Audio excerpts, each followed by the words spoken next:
Bayangkan Mark Zuckerberg bangun satu pagi, minum kopi, tengok akaun bank dan kata, aku dah conquer media sosial. Apa lagi nak conquer? Jawapan dia, kripto. Pada tahun 2019, dia pun lancarkan Libra. Bukan Libra zodiak tu ya, ni Libra yang kononnya nak jadi mata wang global.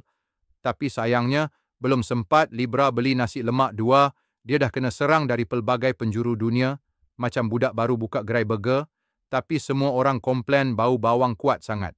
Oleh sebab tekanan pengawal selia seluruh dunia, yes, macam kena tahan JPJ kiri kanan depan belakang, Libra pun tukar nama jadi Diem.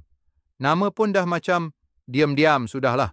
Tapi malangnya, walaupun dah tukar nama, tetap kena blok. Projek ni akhirnya dilipat macam surat cinta sekolah menengah bila cikgu disiplin rampas. Meta pun senyap sekejap, tapi bukan diam untuk selamanya. Fast forward ke 2025, Meta kembali. Kali ini bukan dengan Libra atau Diem, tapi stablecoin baharu. Nama belum confirm, tapi mungkin mereka panggil Meta Coin atau yang lebih catchy, Mata Meta. Dia bukan main-main kali ini. Zuckerberg nampaknya dah bersedia untuk round kedua. Siap ada white paper, team compliance dan mungkin juga ada bomoh IT untuk elak santau regulator. Apa yang buat semua orang kalut sangat dengan langkah ni? Simple je. Bila syarikat sebesar Meta masuk semula ke dunia kripto, itu ibarat gajah masuk kolam ikan gapi. Semua panik.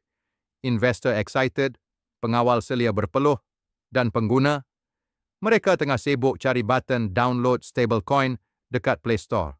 Tapi satu yang pasti, kalau Meta berjaya, dunia kripto akan berubah macam jalan kampung kena upgrade jadi lebuh raya. Laju, luas dan banyak tol. Maksud saya, banyak potensi. Stablecoin, nadi strategi Meta. Okey geng, sebelum kita masuk lebih dalam, kita kena faham dulu. Apa ke benda stablecoin ni? Bunyinya macam duit yang tak goncang, tak terbang dan tak hilang. Tiba-tiba masa harga Bitcoin jatuh macam durian gugur. Sebenarnya, stablecoin ni adalah mata wang kripto yang berpaut atau diikat pada sesuatu yang stabil. Contohnya, dolar Amerika. Jadi walaupun dunia kripto huru-hara macam musim TikTok drama, nilai stablecoin ni biasanya cool, steady. Macam pakcik jual air tebu yang tak pernah stres walau hujan ribut. Meta pun sekarang nampaknya nak terjun terus ke dalam kolam stablecoin ni. Tapi bukan nak berenang-renang biasa je. Dia nak buat stablecoin versi dia sendiri. Dan bukan setakat nak buat duit digital suka-suka, tapi dia nak integrasi terus dengan sistem pembayaran, perbendaharaan syarikat dan juga pinjaman. Kiranya macam Meta nak buka bank digital sendiri. Tapi versi zaman AI, bukan ada counter dan nombor giliran. Lepas ni kita mungkin boleh beli burger tepi jalan guna Meta Coin. Siapa tahu? Tapi geng, jangan main-main. Pasaran stablecoin ni sekarang bernilai USD 230 bilion. Banyak tu. Kalau convert ke ringgit, boleh beli seluruh kampung dengan wifi percuma seumur hidup. Dan antara pemain utama yang dah lama dalam game ni, termasuk Circle, yang sekarang tengah berlagak macam abang senior, sebab dia dah lepas IPO, Initial Public Offering. Meta datang ni macam budak baru daftar universiti, tapi terus nak jadi presiden pelajar. Mampu? Apa yang Meta tengah buat ni macam nak tukar cara kita tengok duit. Dari zaman simpan duit bawah tilam, ke akaun bank, ke e-wallet, dan sekarang stablecoin Meta. Persoalannya, adakah pengguna bersedia nak bagi kepercayaan kepada syarikat yang dulu-dulu terkenal dengan skandal privasi ni? Atau ini semua strategi untuk dapat balik kepercayaan kita lepas zaman Cambridge Analytica dulu? Apa-apa pun, kalau stablecoin ni menjadi, Mark Zuckerberg mungkin akan jadi top penghulu ekonomi digital seluruh alam maya, cabaran dan peluang kawal selia.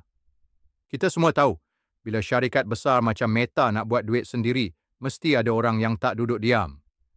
Dan dalam kes ni, orang yang paling gelisah bukan netizen keyboard warrior, tapi ahli politik.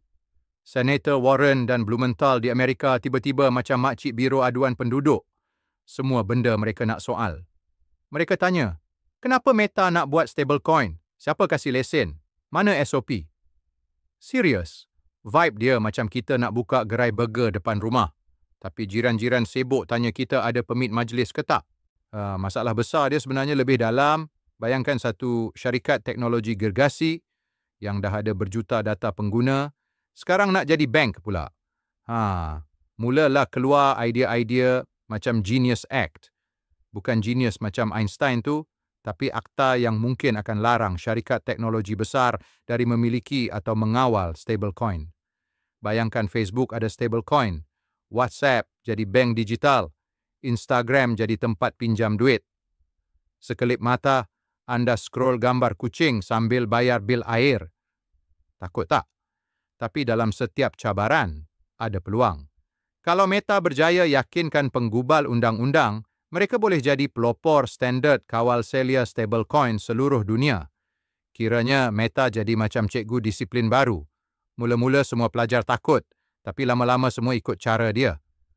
Negara lain pun mungkin tiru model Meta kalau berjaya. Malaysia pun mungkin akan ada stablecoin versi tempatan.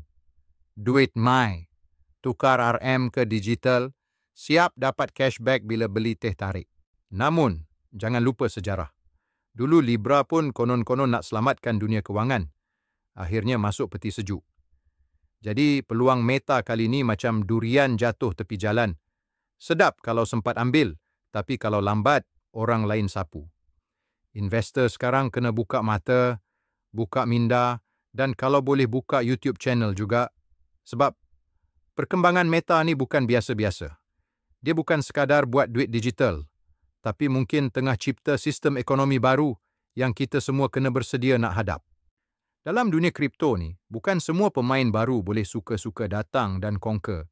Kita ada OGs, original gangster dalam dunia digital. Salah satu yang paling steady ialah Circle. Dia ni macam abang kawasan, dari dulu lagi dah buat kerja kripto. Waktu Meta masih sibuk godam data dan cipta filter muka kucing kat Instagram, Circle dah start cipta stablecoin dan ikut undang-undang. Dia tak main redah je macam budak baru habis kursus NFT seminggu. Circle ni jenis pelabur dan kerajaan suka, dia telus, patuh undang-undang dan tak banyak drama. Macam menantu idaman. Bila Meta datang dengan stablecoin, Circle relax je. Dia tahu satu dunia tengah tengok Meta macam juri tengah nilai peserta audition.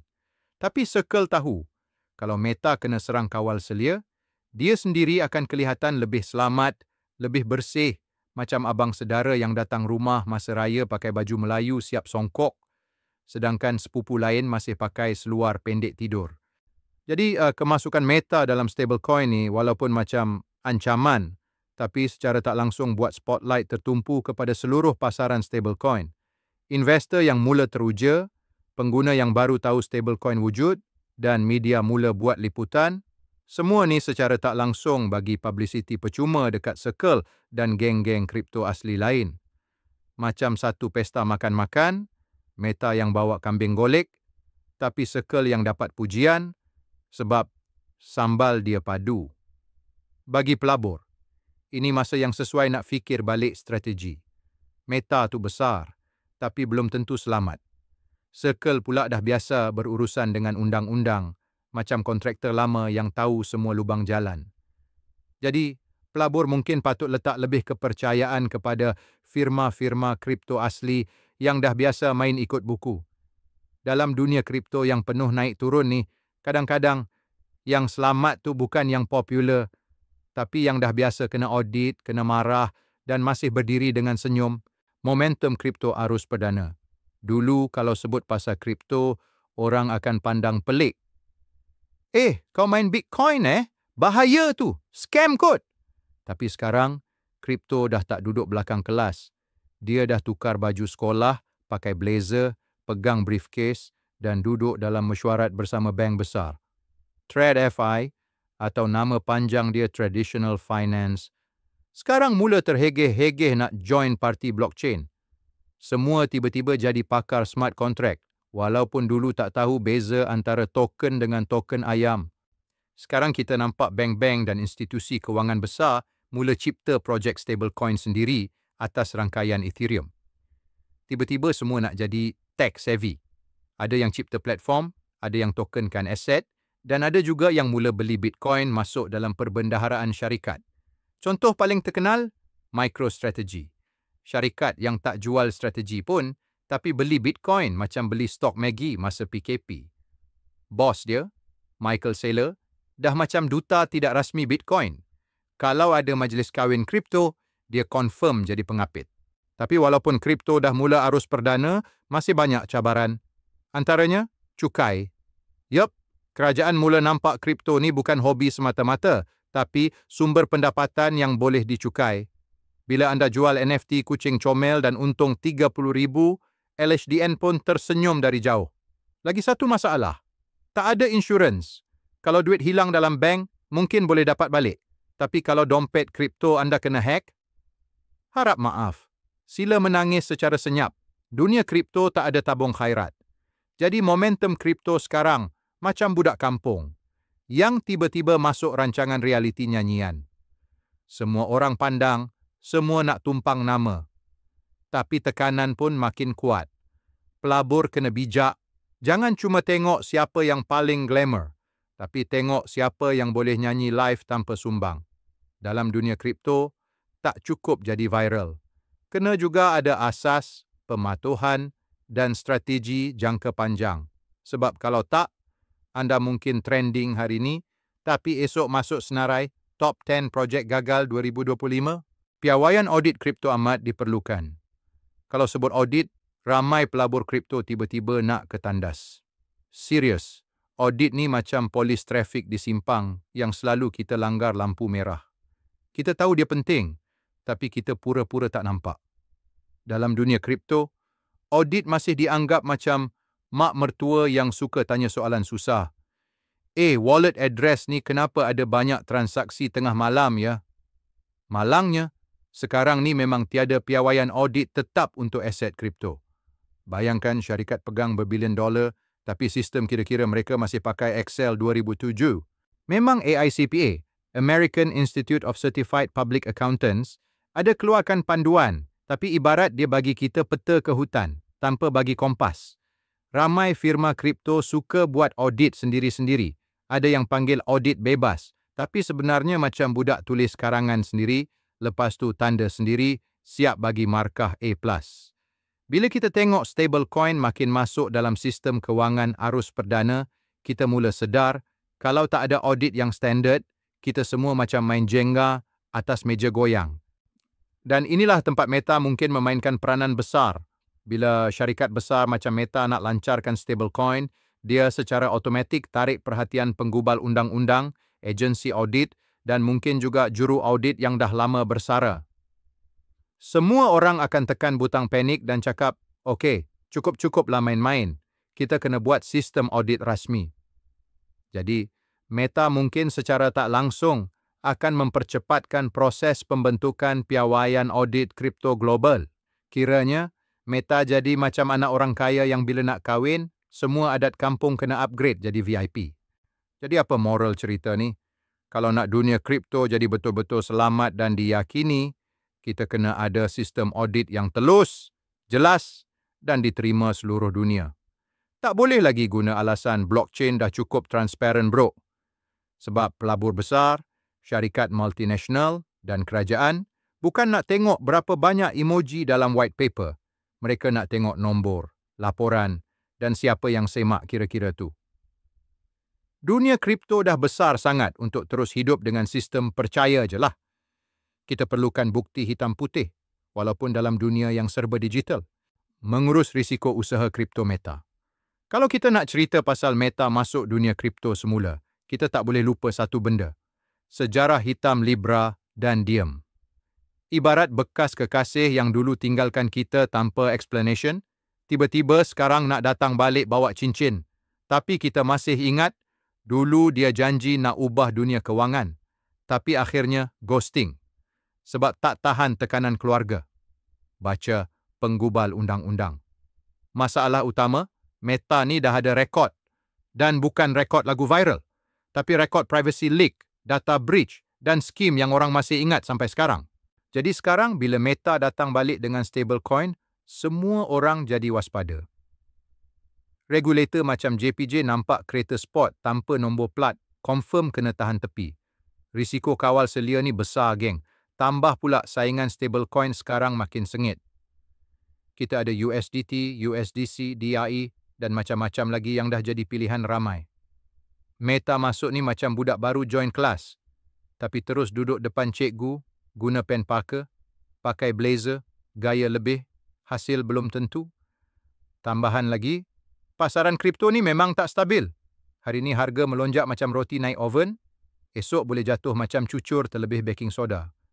Jadi Meta kena bersedia bukan saja dari segi produk, tapi juga dari segi damage control. Mereka kena sediakan jawapan bukan je untuk pelabur, tapi juga untuk makcik kat pasar yang mula tanya, Meta coin ni boleh guna beli ikan tak? Dan untuk pelabur yang bijak, ini bukan masa untuk letak semua telur dalam satu raga Meta. Jadi strategi pelabur sekarang mesti cerdik. Jangan terlalu FOMO sampai beli stablecoin Meta sambil masak Maggi. Pelbagaikan pelaburan, ambil sikit di Meta, sikit dalam ETF kripto, sikit dalam projek token yang ada audit, dan jangan lupa simpan sikit dalam bentuk ayam hidup, sebab ayam tetap laku bila ekonomi jatuh. Risiko dalam dunia kripto ni bukan mitos. Ia real, dan Meta ni bukan superhero. Dia juga boleh jatuh kalau pelabur tak hati-hati. Gabungan kripto dan AI, strategi Meta. Kalau kripto tu nasi lemak, AI ni sambalnya. Dan Meta sekarang tengah plan untuk campur dua-dua jadi combo paling meletup dalam dunia digital. Bila AI digabung dengan blockchain, kita bukan lagi cakap pasal beli coin dan tunggu naik. Kita cakap pasal AI yang boleh simpan, urus dan labur kripto sendiri. Bayangkan anda ada robot assistant yang bukan saja tahu ramal cuaca, tapi tahu bila masa terbaik beli Bitcoin sebelum Elon Musk tweet. Meta dah melabur berbilion dalam bidang AI. Mereka bukan setakat guna AI untuk hantar iklan Pampers pada yang bujang, tapi juga nak hasilkan ejen AI yang boleh uruskan transaksi digital, pinjaman, dan mungkin beli rumah dalam metaverse. Ini bukan lagi sci-fi. Ini kenyataan.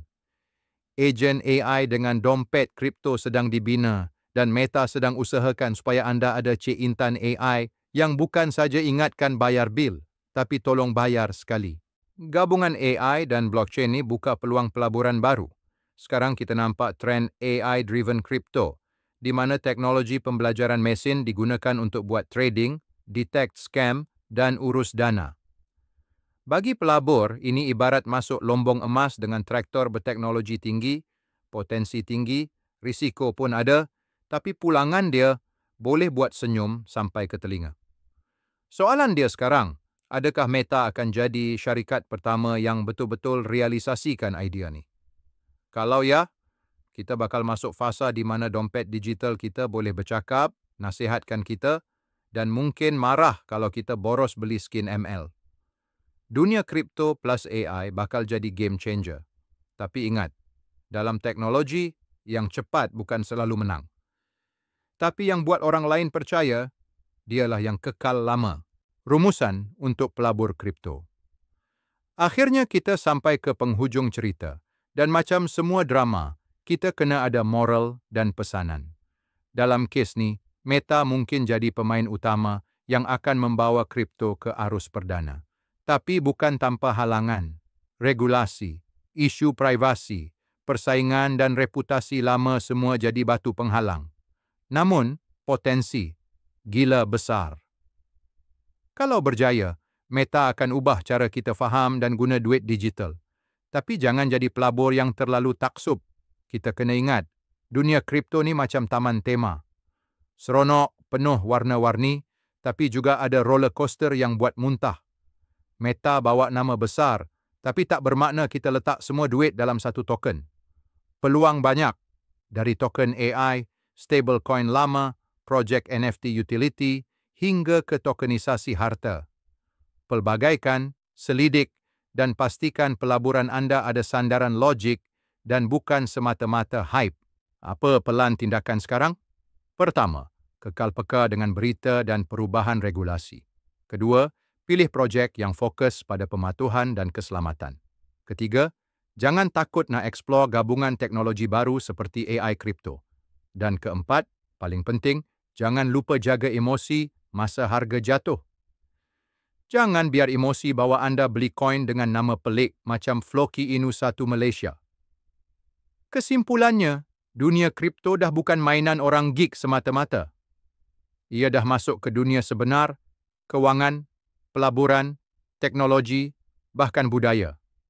Meta mungkin jadi pencetus revolusi besar seterusnya. Atau sekadar satu lagi, cubaan gergasi teknologi. Tapi bagi kita, pelabur yang waras dan kelakar, pilihan kita sentiasa ada, nak ikut arus dengan cerdik atau hanyut sebab tak sempat buat kajian. Pilih bijak dan teruskan gelak sambil jana duit. Penafian maklumat dalam video ini disediakan hanya untuk tujuan pendidikan dan hiburan sahaja. Tiada kandungan dalam video ini yang boleh dianggap sebagai nasihat kewangan, pelaburan, atau nasihat profesional lain. Segala pendapat yang dinyatakan adalah bersifat peribadi dan tidak mewakili sebarang institusi atau organisasi rasmi. Pelaburan dalam mata wang kripto melibatkan risiko tinggi dan tidak sesuai untuk semua jenis pelabur. Anda digalakkan untuk melakukan penyelidikan sendiri. Do your own research, dan berunding dengan penasihat kewangan bertauliah sebelum membuat sebarang keputusan pelaburan. Kami tidak bertanggungjawab atas sebarang kerugian atau kerosakan yang mungkin timbul akibat penggunaan maklumat yang dibentangkan dalam kandungan ini. Like, share, and subscribe jika anda rasa video ini memberi manfaat.